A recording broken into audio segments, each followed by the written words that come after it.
تو جیسا کہ ہم دیکھ رہے ہیں کہ اس وقت انگلینڈ جو ہے وہ اس کو ڈیلٹا ویریئنٹ کے نام سے اس کو منسوخ کیا جا رہا ہے کہ وہاں پہ ڈیلٹا ویریئنٹ کی وجہ سے روزانہ 5-6 ہزار کیسز دوبارہ ہونا شروع ہو گئے ہیں، حالانکہ وہاں پہ 50% سے زیادہ پاپولیشن جو ہے وہ ڈبل ویکسینیٹ ہو اس میں چکی ڈاکٹر ہے۔ صاحب ایک چیز تو بالکل آپ ٹھیک کہہ رہے ہیں کہ جو بڑے عرصے سے میں دیکھ رہا تھا، غالباً اگر میں غلط نہیں ہوں تو کوئی 12-13 سال سے ہم دیکھ رہے ہیں کہ پاکستان کے ٹیکس پیئر کی تعداد جو ہے نا وہ 20-21 لاکھ سے زیادہ کی نہیں تھی۔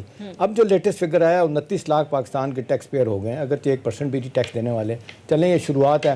سوال میرا آپ سے کہ جو بار بار فائنانس منسٹر صاحب کہہ رہے ہیں کہ جی ہم تاجر برادری سے ٹیکس لیں گے، ان کو ٹیکس دینا پڑے گا، اور ایک لفظ یہ بھی انہوں نے یوز کیا کہ ادروائز ان کو جیلوں میں بھی جانا پڑے گا، آپ کو لگتا ہے، کیونکہ ایک میں بار بار کر رہا ہوں کہ ہر دور میں کچھ ایشوز کے اوپر اتفاق رہا ہے، پیپلز پارٹی نے بھی ہمیشہ کوشش کی، پی ایم ایل نے بھی کی، یہ حکومت بھی کر رہی ہے کہ ریونیو کو بڑھایا جائے، لیکن تاجر برادری جو ہے ٹیکس نیٹ پہ آنے کے لیے تیار نہیں ہے، اور آپ دیکھ لیں جس طریقے سے ہیلے بانے سیلف اسیسمنٹ اسکیم میں بھی آپ نے دیکھا کبھی اتنی کامیابی نہیں ہوئی، تو آپ کو لگتا ہے کہ اتنی آسانی کے ساتھ تاجر برادری ٹیکس دینے پہ آمادہ ہو جائے گی؟ ٹیکس دینے پہ تو کوئی بھی آسانی سے، دنیا میں کہیں بھی آسانی سے آمادہ نہیں ہوتا ہے۔ ٹھیک، ٹیکس ایک ایسی چیز ہے کہ خوشی سے کوئی بھی نہیں دے رہا ہوتا ہے، لیکن یہ سسٹمز ہوتے ہیں جو کہ لوگوں کو ٹیکس دینے پہ راغب کرتے ہیں یا مجبور کرتے ہیں۔ تو مثلاً اگر یہی بات اگر ہم کسی ڈیولپ کنٹری میں بیٹھ کے کریں، انگلینڈ میں کر لیں، یورپ میں کر لیں، کسی ٹیکس نہیں دینا، تو وہاں پہ سسٹم اتنا سخت ہے کہ فوری طور پہ جو بندہ انڈر ٹیکسیشن کر رہا ہوگا وہ سامنے آ جائے گا اپنے لائف سٹائل کی بنیاد پہ، اپنے اخراجات کی بنیاد پہ۔ اور یہی چیز جو ہے وہ وزیر خزانہ یہاں پہ کرنا چاہ رہے ہیں کہ جب آپ کے پاس ٹیکنالوجی موجود ہے، جب آپ کے پاس CNIC موجود ہے، یعنی یہ نہیں کہ تاجروں پہ کوئی ظلم کرنا ہے، بلکہ سمپل یہ ہے کہ وہ تاجر جن کا نظام زندگی جو ہے وہ ان کے رہن سہن، ان کا طرز زندگی اگر وہ ان کے ٹیکس سے مطابقت نہیں رکھتا ہے تو ظاہر ان کو ٹیکس میں آنا چاہیے۔ تو اگر وہ گاڑیاں رکھ رہے ہیں، اگر ان کے پاس کلبس کی ممبرشپ ہے، اگر ان کے پاس بڑے بڑے گھر ہیں، باقی چیزیں ہیں، ان کے بچے جو ہیں ماشاءاللہ اچھے اسکولوں میں جاتے ہیں، تو پھر ان کو کنٹریبیوٹ کرنا چاہیے ملک کی ریونیو کی طرف۔ اور یہی چیز ہے جس کی طرف وزیر خزانہ اشارہ کر رہے ہیں کہ ٹیکنالوجی اور ڈیٹا کی مدد سے لوگوں کو ٹریس کیا جائے اور ان پہ ٹیکس جو ہے وہ نافذ کیا جائے۔ اچھا عابد سلیری صاحب، بجٹ بھی آنے والا ہے، ایک جانب ہم دیکھ رہے ہیں کہ حکومت کہہ رہی ہے کہ ہم بجٹ میں ٹارگیٹڈ سبسڈیز دیں گے، پیٹرولیم لیوی کے حوالے سے کہا جا رہا ہے کہ اس کا پریشر جو ہے وہ عوام پر کم رکھا جائے گا۔ ہمارا تو sir major source of tax collection ہی وہی ہے، اور اگر ہم ٹارگیٹڈ سبسڈیز دیتے ہیں، تنخواہ دار طبقے کو ریلیف دیتے ہیں، تو یہ کیا ممکن ہو پائے گا؟ دیکھیے ٹارگیٹڈ سبسڈی جو ہے یہ تو بالکل ممکن ہے اور یہ کی جا سکتی ہے again with the help of data. جیسے احساس پروگرام کو آپ دیکھ لیجئے کہ احساس پروگرام میں NSCR کا ایک نیا سروے جو ہے نیشنل سوشل اکنامک رجسٹری، اس کی مدد سے نیا سروے ہوا ہے، نئے سروے چل رہا ہے۔ نئے سروے میں بہت سے نئے لوگ جو ہے وہ شامل ہوئے اور ان کے گھروں میں SMS آ رہے ہیں کہ جی وہ اپنے ڈاکومنٹس جو ہیں وہ لائیں اور فلان جگہ سے آ کے اپنے جو پیسے ہیں وہ لے لیں۔ اگر آپ اپنے جو ڈومیسٹک سروس پرووائڈرز ہیں ان کو گھروں میں پوچھیں تو کئی سارے ایسے لوگ ہوں گے جن کو کہ خود SMS آیا کہ جی آپ کی پیسے بنتے ہیں، آپ آ کے پیسے لے لیں۔ اسی طریقے سے جو الیکٹریسٹی میں سلیبس کو کچھ ریوائز کرنے کی پروپوزل ہے تاکہ اس وقت کی جو ہے وہ تو تقریباً 90% کنزیومر جو ہے ان کو سبسڈی مل رہی ہے، تو اگر آپ وہی سبسڈی جو ہے وہ سلیبس کو ریوائز کر دیتے ہیں، ایک سے زیادہ سلیب میں لے آتے ہیں، 2 سے زیادہ جو اس وقت ایگزسٹنگ ہے، تو 6-7 سلیب بنا لیں اور اس میں جو بھی تھریش ہولڈ رکھنا ہے ان کو ٹارگیٹڈ سبسڈی دی جائے، ان تک پیسے پہنچ سکتے ہیں۔ اس میں عابد صاحب ایک اور چیز بتائیے گا، جب لوگ یہ بات کرتے ہیں کہ جی جو بھی بجٹ بن رہا ہے اس کے اہداف جو ہے بڑے ریئلسٹک ہونے چاہیے، یہ نہ ہو کہ بعد میں ڈاؤن ورڈ ریوائز کرنے پڑیں، پھر IMF کا بھی بڑا دباؤ ہے۔ اب اسی حوالے سے 600 ارب روپے کی پیٹرولیم لیوی جو ہے نا رکھی جا رہی ہے، آپ کو لگتا ہے کہ 600 روپیہ جو ہے نا پیٹرولیم لیوی میں جب آپ لوگوں سے لیں گے پیٹرول کی قیمتیں بڑھا کے، اس کو لوگ ایکسیپٹ کریں گے نہیں کریں گے، کتنا آسان ہوگا کتنا مشکل ہوگا؟ اور اگر نہیں کرتے تو IMF وہ دیکھیں نا جس طریقے سے اس کی کڑی شرائط ہیں، وہ پھر ہم کہاں کھڑے ہوں گے؟ صاحب یہ مسئلہ IMF کا نہیں ہے بلکہ یہ مسئلہ تھوڑا سا اس سے بڑھ کے ہے۔ آج کی جو پیٹرولیم کی پرائس ہے آج $70 پر بیرل کو کراس کر چکا ہے۔ ٹھیک، اور یہ کیا سرائی کی جا رہی ہے کہ جو دنیا کھل رہی ہے یہ تقریباً 70 سے 100 کے درمیان کی اس کے آنے کی کیا سرائی کی جا رہی ہے۔ یہی جو پیٹرولیم ہے پرائسز، اگر آپ پچھلے سال دیکھیں تو پچھلے سال یہ اتنا ڈاؤن